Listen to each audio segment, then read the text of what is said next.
The shir is dedicated to Zecha Nishmas Acholeya Bas Rav Chaim Tzvi.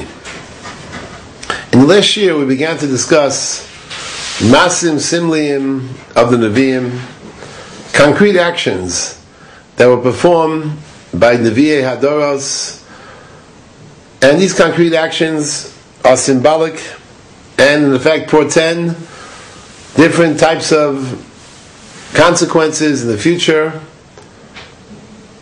We saw a number of concrete actions on the part of Yirmiyahu Hanavi, on the part of Yeshayahu Hanavi, on the part of Yecheskel Hanavi, and now we'll examine a few more. We mentioned that clearly one approach to these concrete actions is by understanding the position of the Ramban. Ramban comments in Chumash, and we'll examine this Ramban shortly, Maaseh Avos Siman Lebanim. That applies not just to Avram, Yitzchak, Yaakov, but also applies to Nevi'ei Hadoros, who performed concrete actions that somehow these concrete actions were in effect portending the future of what's going to be, and each particular concrete action was symbolic of a certain type of response that Hashem Yisbarach clearly brought and put into place.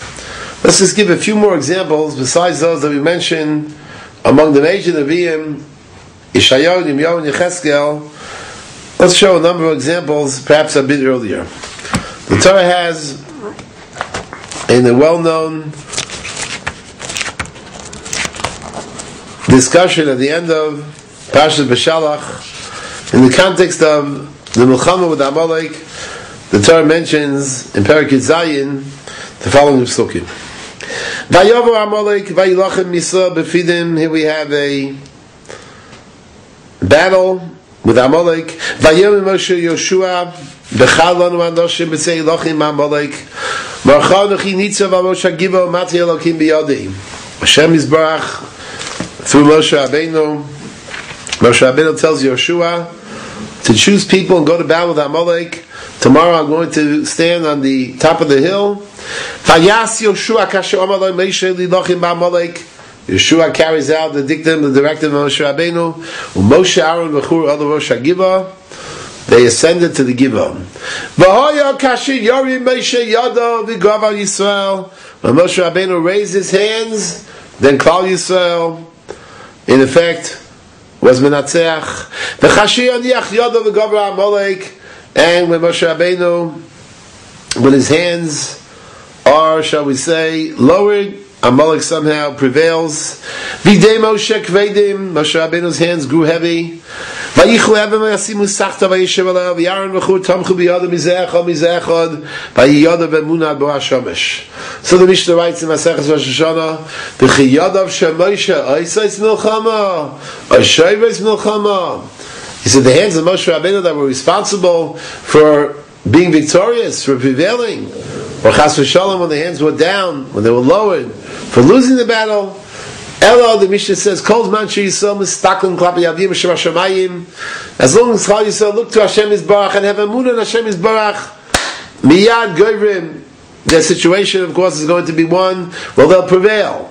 And if chas v'shalom there is a lack of emunah, a lack of hiskevus to Hashem Yisbarach, then Klal Yisrael's situation is going to move in the other direction.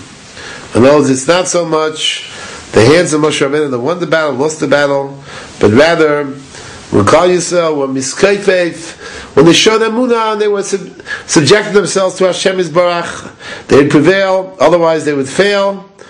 And here we have, though, the hands of Moshe Rabbeinu are, if you will, the concrete symbol of this kind of connectedness that one has with Hashem Yisbarach. The Ramban at the end of Parashat Beshalach points out that here really we have a portent of things to come. There are really two fronts. There's the battle front led by Yoshua. There's the Tefillah front led by Moshe Rabbeinu.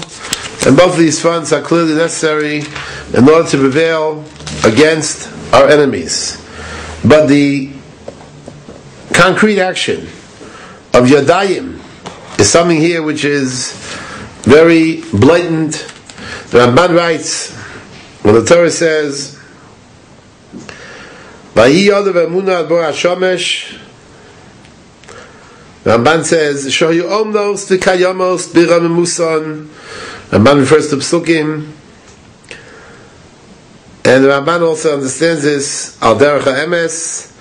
But the point is that here we have a reference to a concrete action, and with that concrete action, we are led to nitzachon of Klal Yisrael. In a similar vein, we have in Sefer Yoshua another classic example in the context of the battle against Ai, also concrete action that seems to be directly responsible for whatever victory. We're not talking about times when there were machshir kesher, they didn't have the ability to communicate with each other.